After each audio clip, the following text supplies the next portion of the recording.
బతుకులు మార్చే భరోసా సార్ అది. కాబట్టి కేటాయింపులు ఖర్చులు వాటి వివరాలు కూడా మేము గతంలో కూడా అడిగినాం సార్. ఖర్చుల వివరాలు ఎక్కడ కూడా సరిగ్గా కనబడడం లేదు సార్. కాబట్టి బడ్జెట్ ఎంతైతే కేటాయిస్తామో ఇది అంత అవసరం ఉందనే మనం కేటాయించేటప్పుడే అనుకొని కేటాయిస్తాం. కానీ దాంట్లో మళ్ళీ ఎందుకు తగ్గిస్తారు, ఎందుకు డైవర్ట్ చేస్తారు అనేది అయితే నాకైతే అర్థం కానటువంటి ప్రశ్నే సార్. అదేవిధంగా ఈరోజు మరి సమాజంలో కుల మతాల మధ్య అంతరాలు ఉన్నాయి, అభివృద్ధిలో అంతరాలు ఉన్నాయి. కాబట్టే ఎస్సీ ఎస్టీ బీసీ మైనార్టీలకు మహిళలకు రెండో తరగతి శ్రేణులుగా మహిళల యొక్క సమస్యలకు వీటన్నిటికీ పరిష్కారం కోసం వివిధ శాఖలను కూడా మనం ఏర్పాటు చేసుకున్నాం సార్. ఆ శాఖలకు కేటాయించేటువంటి ప్రతి రూపాయి ఖచ్చితంగా ఆ ఇయర్ మరి ఖర్చు పెట్టి వారి యొక్క జీవన ప్రమాణంలో మార్పు వచ్చే విధంగా కృషి చేయాలని కూడా ఈ సందర్భంగా కోరుతా ఉన్నాం సార్. అదేవిధంగా నియోజకవర్గాల వారిగా చూస్తే సార్ ఈ ప్రపంచాన్ని మనము 3 విభాగాలుగా చూస్తాం sir. Developed countries, developing countries అంటే అభివృద్ధి చెందిన దేశాలు, చెందుతున్న దేశాలు, వెనుకబడినటువంటి దేశాలు సార్. అట్లనే ఒక్కొక్క నియోజకవర్గాలు కూడా పూర్తిగా వెనుకబడినటువంటి నియోజకవర్గాలు కూడా ఉన్నాయి సార్. అలాంటి నియోజకవర్గాలను కూడా దృష్టిలో పెట్టుకొని ప్రత్యేక కేటాయింపులు మీరు అందరూ అన్ని నియోజకవర్గాలకు ఒకే రకంగా కాకుండా అభివృద్ధి దూరంగా కనీస రోడ్ రవాణా సౌకర్యాలు లేనటువంటి ప్రాంతాలు, ముఖ్యంగా ఇంతసేపు మా సోదరుడు మా బాలరాజన్న మాట్లాడిండు, ఆదిలాబాద్ నుంచి అచ్చంపేట వరకు ఉన్నటువంటి ఈ అటవీ ప్రాంతాలు, గిరిజన ప్రాంతాలు మిగతా ప్రాంతాలతో సమానంగా మేము లేం సార్. నిన్నటికి నిన్న తలసరి ఆదాయంలో చూస్తే ములుగు జిల్లా చివరి అంకన ఉన్నదని మరి చెప్పినటువంటి కథనాలు ఉన్నాయి సార్. వీటన్నింటిని దృష్టిలో పెట్టుకొని మేము మా ప్రాంతాలు కూడా స్వయం సమృద్ధి సాధించే విధంగా మరి అభివృద్ధి ఫలాలు అందాలంటే ఇక్కడ సిటీ బేస్డ్గా జరుగుతున్నటువంటి డెవలప్మెంట్ గిరిజన ప్రాంతాలకు, అటవీ ప్రాంతాలకు కూడా విస్తరింపచేయాలని ఈ సందర్భంగా నేను కోరుతా ఉన్నా సార్. ఇందాక అన్నట్టుగా ఇవాళ మనము మరి బీసీ సంక్షేమానికి సంబంధించి చూస్తే సార్ చాలా నిధులు తక్కువ ఉన్నాయి. అదేవిధంగా బీసీ సప్లాన్ కూడా గతంలో ఇస్తానని ముఖ్యమంత్రి గారు బీసీ సంఘాలతో మీటింగ్ పెట్టినప్పుడు కూడా చెప్పడం జరిగింది. వాటికి సప్లాన్ లేదు సార్. బీసీ బంద్ కూడా వస్తుందని బీసీలందరూ అంటే ఆశతో ఎదురు చూసినారు, వారికి కూడా రాలేదు సార్. దాదాపుగా 11 బీసీ ఫెడరేషన్స్ ఉన్నాయి. అదేవిధంగా ఆ ఫెడరేషన్స్ కింద గత 4 ఇయర్స్ నుంచి మరి రుణాల కోసము వారందరూ కూడా అప్లికేషన్లు పెట్టుకున్నారు. దాదాపుగా 5,37,000 వరకు దరఖాస్తులు పెండింగ్లో ఉన్నాయి సార్. స్వయం అంటే ఓన్గా ఏదైనా బిజినెస్లు పెట్టుకోవడానికి లేదా ఇతరత్ర వాటి కోసము అవన్నీ కూడా పెండింగ్లోనే ఉన్నాయి సార్. అదేవిధంగా వడ్రంగి వృత్తిదారుల మీద చూస్తే, ఎందుకంటే మాదంతా అడవి ప్రాంతం కాబట్టి మాతో పాటు వాళ్ళు కూడా ఉన్నారు కాబట్టి పెద్ద ఎత్తున ఫారెస్ట్ దాడులు వాళ్ళ ఇళ్ల మీద అవుతున్నాయి. ముఖ్యంగా కార్పొరేట్ కంపెనీలు ఐక్య లాంటి వాళ్ళనే ప్రోత్సహించడు కదా సార్. మీరు ఎట్లా వృత్తి ఏదైతే కుల వృత్తులను ప్రోత్సహిస్తున్నాం అంటున్నామో వడ్రంగుల మీద మీరు నివేదిక తెప్పించుకోండి, పెద్ద ఎత్తున దాడులైనటువంటి పరిస్థితి ఉంది సార్. అదేవిధంగా మరి బీసీల విద్యా వికాసం కోసం కూడా ఏర్పాటు చేయబడుతున్నటువంటి జ్యోతిరావు పుల్లే స్కూళ్లకు సొంత భవనాలు లేక ఇబ్బంది పడుతున్నటువంటి పరిస్థితి ఉంది సార్. అదేవిధంగా ఇంకా బీసీ పిల్లల యొక్క స్కాలర్షిప్ కానీ, అదేవిధంగా మరి ఫ్రీ ఎడ్యుకేషన్ కోసం ఇంకా గురుకులాలు కూడా ఏర్పాటు చేయాలని ఈ సందర్భంగా మేము కోరుతా ఉన్నాం సార్. వాళ్లకు సపరేట్గా బీసీ సప్లాన్ కూడా పెట్టాలని ఈ సందర్భంగా కోరుతా ఉన్నాం సార్. ఆ ఎంబీసీ కార్పొరేషన్లకు కూడా నిధులు లేక మరి ఇబ్బంది పడుతున్నటువంటి పరిస్థితి ఉంది.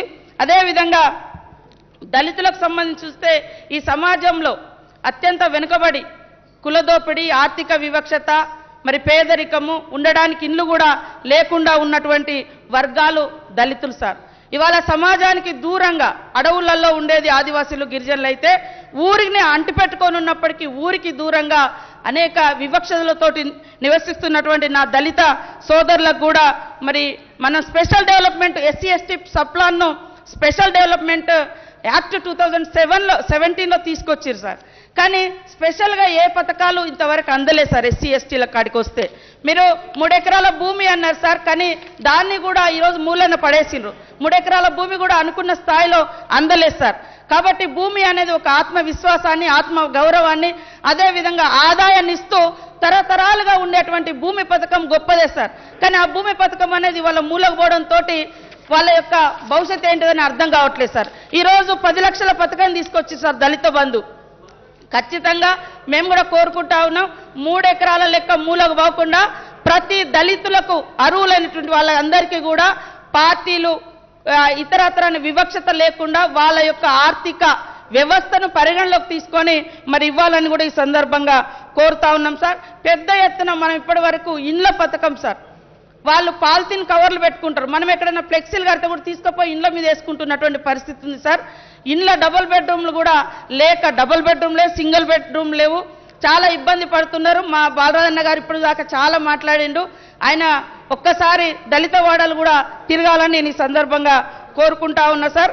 అదేవిధంగా మరి ఎస్సీ ఎస్టీలకు ఉద్యోగాలలో సీనియారిటీలో ప్రమోషన్స్ కూడా అడ్వకసీ అనేటువంటి ఒక పదం అడ్డంతో ఇవ్వడం లేదు సార్. అదేవిధంగా ఎస్సీ ఎస్టీల సబ్సిడీ వెహికల్స్ కూడా వాటికి సబ్సిడీ డబ్బులు కూడా రాక ఏండ్ల కొద్దీ మరి వెహికల్స్ తీసుకొని నడుపుకుంటున్నారు, లేదా ఇతరత్ర పరిశ్రమలు పెట్టుకున్నటువంటి వాళ్లకు మరి డబ్బులు రాక ఆర్థికంగా చితికిపోతున్నారు సార్. అట్లాంటివన్నీ కూడా వేగవంతం చేయాలని కూడా ఈ సందర్భంగా తెలియజేస్తా ఉన్నాం సార్.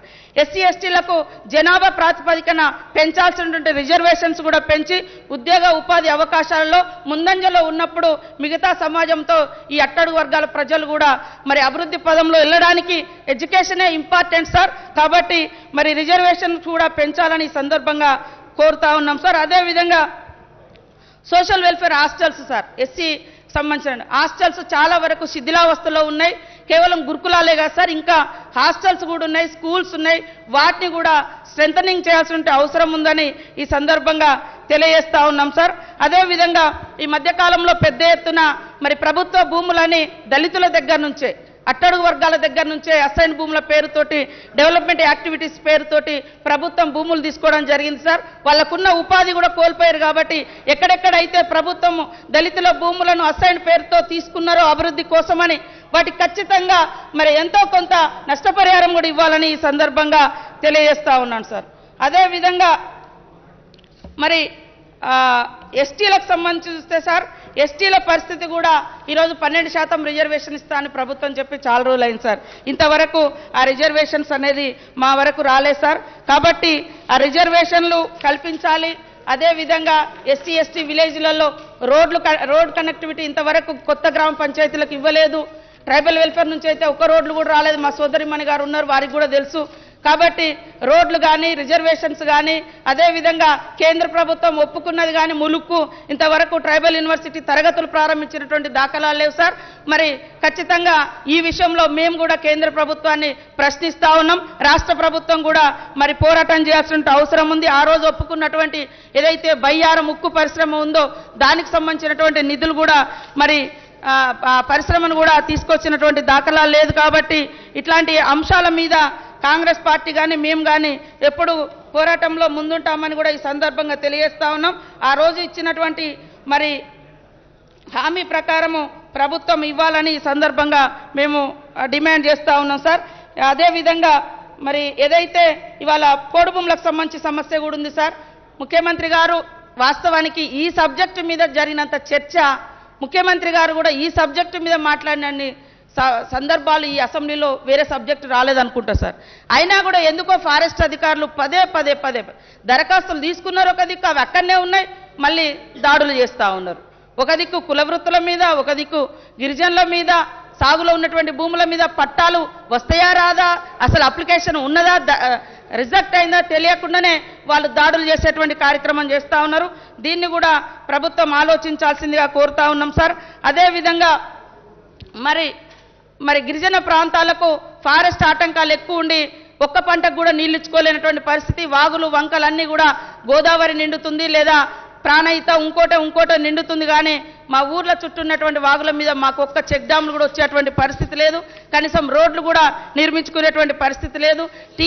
సిఆర్టీ టీచర్లు ఎవరైతే ఉన్నారో మరి కాంటిజెంట్ వర్కర్స్ కానీ, సిఆర్టీ కానీ ట్రైబల్ వెల్ఫేర్ డిపార్ట్మెంట్లో వాళ్ళకు కూడా మరి పిఆర్సీ వర్తింపజేయాలని ఈ సందర్భంగా